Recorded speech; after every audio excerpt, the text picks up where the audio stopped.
అందరికీ నమస్కారం అండి. నేను మీ అంజన. ఈరోజు కార్తీక పురాణంలోని 12వ అధ్యాయాన్ని చదివి వినిపించబోతున్నాను.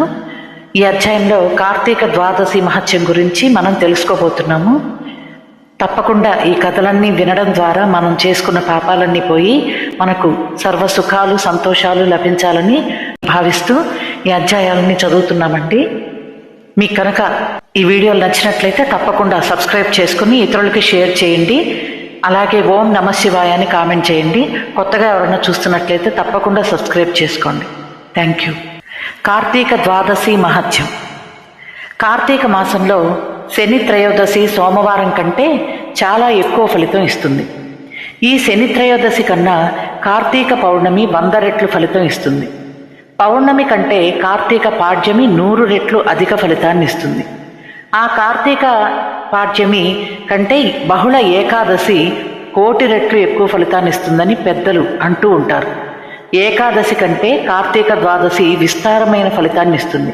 అందువల్ల బహుళ ఏకాదశి నాడు ఉపవాసం ఉండి గీత వాద్య పురాణ పఠనాదులతో జాగరం చేసిన వారికి అన్ని పాపముల నుండి విముక్తి పొంది వైకుంఠ ప్రాప్తి కలుగుతుంది.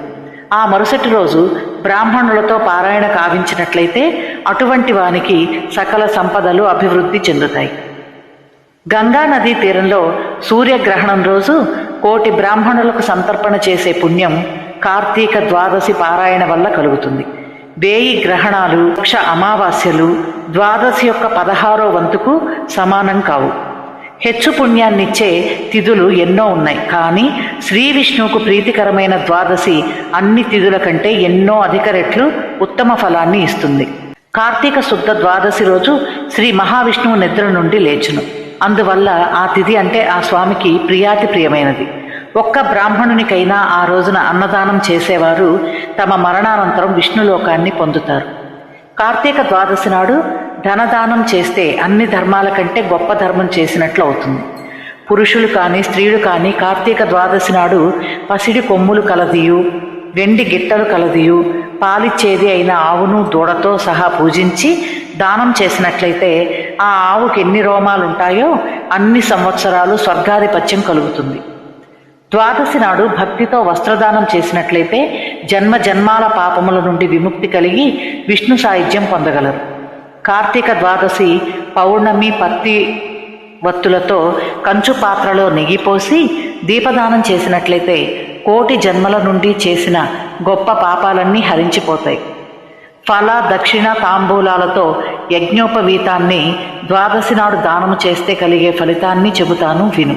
అటువంటి వారు ఈ భూలోకంలోనూ మరియు స్వర్గలోకంలో విస్తార భోగాలు అనుభవించి అంతమందు వైకుంఠంలో విష్ణుమూర్తి వలె సంతోషపడగలరు. కార్తీక ద్వాదశి నాడు సాలగ్రామాన్ని బంగారు తులసితోనూ పూజించి వేదాధ్యయన సంపన్నుడకు బ్రాహ్మణునికి ఆ బంగారు తులసిని దానం చేయుట వల్ల 4 సముద్రాల వైశాల్యం గల భూమిని దానం చేస్తే ఎంత ఫలితం కలుగుతుందో అంత ఫలితం కలుగుతుంది. అందువల్ల బంగారు తులసి దానం ఉత్తమమైనదని పెద్దలు అంటారు. దీనికి సంబంధించి ఉన్న సర్వపాపములు హరింపచేయునది అయిన కథ చెబుతాను విను అంటూ చెప్పడం మొదలుపెట్టాడు. పుణ్య గోదావరి నదీ తీరాన దురాచారవంతుడైన ఒక వైశ్యుడు ఉండేవాడు. ఆ వైశ్యుడు ఇతరులకు పెట్టడు, తాను తినడు. వాడు తన జన్మలో ఒక్కరికైనా ఉపకారం చేసి ఎరుగడు. ఎప్పుడూ పరనింద చేస్తూ పరధనాన్ని దొంగిలిస్తూ ఉండేవాడు.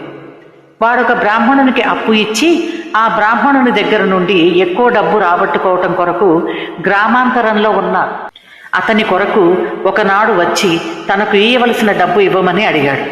బ్రాహ్మణుని దగ్గర డబ్బు లేని కారణంగా బాగుగా యోచించి 1 మాసం గడువు కోరుకున్నాడు.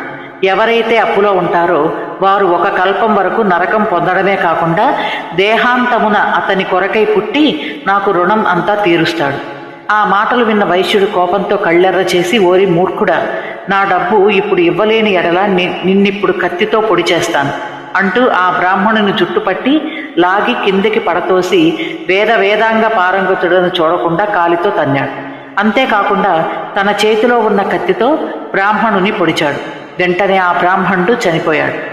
బ్రహ్మ హత్య చేసిన ఆ వైశ్యుడు భయపడి రాజపటుల వల్ల ఏ ప్రమాదం వస్తుందో అని తొందరగా ఇంటికి చేరుకొని ఏమీ ఎరుగని వాని వలె ఉండిపోయాడు. కొంతకాలానికి ఆయువు తీరటం వల్ల చనిపోయాడు. వెంటనే యమదూతలు వారిని తాళ్లతో కట్టి యమలోకం తీసుకుని పోయారు. యమధర్మరాజు ఆజ్ఞ ప్రకారం వారిని రౌరవ నరకంలో తోసివేశాడు. ఆ వైశ్యుని కొడుకు సదా ధర్మాలయందే ఆసక్తి కలిగి తన తండ్రి కూడబెట్టిన సొమ్మును చెరువులు బావులు తవ్వించటం, ప్రజా సౌకర్యం కోసం సత్రాలు నిర్మించటం, వివాహాలు ఉపనయనాలు చేయిస్తూ యజ్ఞ యాగాదులలో మిక్కిలి ఆసక్తి కనబరుస్తూ అన్ని సమయాలలో ఆకలి అని వచ్చిన అందరికీ అన్నదానం చేయిచు ధర్మవీరుడని పేరు తెచ్చుకున్నాడు. హరినామ స్మరణ చేస్తూ యమలోకాన్ని చూచిన తరువాత నారద మహర్షి ధర్మవీరుని వద్దకు వచ్చెను. నారద మహర్షిని చూచిన ధర్మవీరుడు కంటి నుండి ఆనంద బాష్పాలు రాలుస్తూ సాష్టాంగ నమస్కారం చేశాను.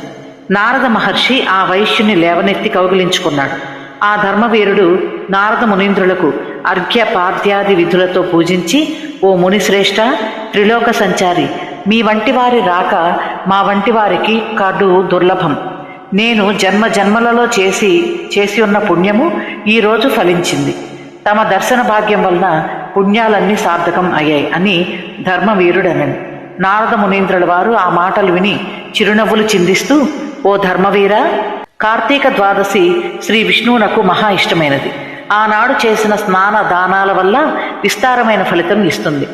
బ్రాహ్మణుడు కానీ, భాగ్యవంతుడు కానీ, దరిద్రుడు కానీ, మునులు కానీ, వానప్రస్థుడు కానీ, క్షత్రియ వైశ్య శూద్రులు కానీ, ఆడువారు కానీ ఎవరైనప్పటికీ తులారాశిలో సూర్య భగవానుడు సంచారం చేస్తున్నప్పుడు ద్వాదశి ఆదివారమున సాలగ్రామ దానం చేసినట్లయితే వారి పాపాలన్నీ హరిస్తాయి. నీ తండ్రి యమలోకంలో రౌరవ నరకంలో నానా అవస్థలు అనుభవిస్తున్నాడు. అతని పాపాలు పోయేటందుకు కార్తీక ద్వాదశి నాడు సాలగ్రామ దానం చేయమని బోధించాడు. అప్పుడు ఆ ధర్మవీరుడు, స్వామి, బంగారం, గోవులు, భూమి, నువ్వులు మొదలగు దానాలు చేయటం వల్ల ఏ ఫలితాలుంటాయో వాటికి మించిన ఫలితం శిలాదానం వల్ల కలుగుతుందా? సాలగ్రామ శిలాదానాల వల్ల ప్రయోజనం ఉండదని నేను అనుకుంటున్నాను. ఎందువల్లంటే అది ఆకలి తీర్చలేదు. అందువల్ల అటువంటి దానం చేయుట నా వల్ల కాదని. నారదుల వారెన్ని విధాలా చెప్పినను ప్రయోజనం లేకపోవడం వల్ల నారద మునీంద్రుల వారు వెళ్ళిపోయారు. ఇలా కొంతకాలం గడిచిన పిదప ధర్మవీరుడు మరణించాడు. నారదోపదేశాన్ని ఉల్లంఘించడం వల్లను, సాలగ్రామ దానం చేయకపోవడం వల్లను అధర్మవీరుడు 3 జన్మలు పులిగాను, 5 జన్మలు ఎద్దుగాను, ఆ ధర్మవీరుడు 3 జన్మలు స్త్రీగా పుట్టి వైధవ్యాన్ని పొందుతూ తదుపరి యాచకుని కుమార్తెగా కలిగెను. ఆ పిల్ల పెద్దదైన పడుచు పెండ్లి ఆడుటకు వచ్చెను. ఆమె తండ్రి మంచి సంబంధం చూచి పెండ్లి జరిపించెను. వివాహం జరుగుతుండగానే పెళ్లి కుమారుడు చనిపోయాను. వివాహానికి వచ్చిన బంధువర్గం తల్లిదండ్రులు దుఃఖం వల్ల కలవరపాటు చెందారు. ఆ బ్రాహ్మణుడు దివ్య దృష్టితో ఆ పెండ్లి కుమార్తె ముందు జన్మలో చేసిన కృత్యాలన్నీ గ్రహించి ఆ విషయం అందరికీ చెప్పాను. ఆమెకు జన్మాంతర కలుషహారము, ముక్తిప్రదము, సుఖప్రదము అయిన సాలగ్రామ దానం చేయింపనించుకొని కార్తీక సోమవారం నాడు వేదాంగ పారంగతుడైన బ్రాహ్మణుని పూజించి తన కూతురి పాప క్షయార్థం సాలగ్రామ దానం చేయనించుకొని కార్తీక సోమవారం నాడు వేదాంగ పారంగుడైన బ్రాహ్మణుని పూజించి తన కూతురి పాప క్షయార్థము సాలగ్రామ దానం చేయించను. ఆ దాన ఫలితం వల్ల ఆమె భర్త బతికెను. కాలాంతరంలో ఆమె మరణించి స్వర్గానికి పోయి అచ్చట కొంతకాలం భోగాలను అనుభవించి మరలా ఒక బ్రాహ్మణుని కుమారునిగా జన్మించి జన్మాంతరాలలో చేసి ఉన్న పుణ్యం వల్ల జ్ఞానాన్ని పొంది ప్రతి కార్తీక సోమవారం నాడు ద్వాదశి యందును సాలగ్రామ దానం చేయడం వల్ల విముక్తి పొందినాడు.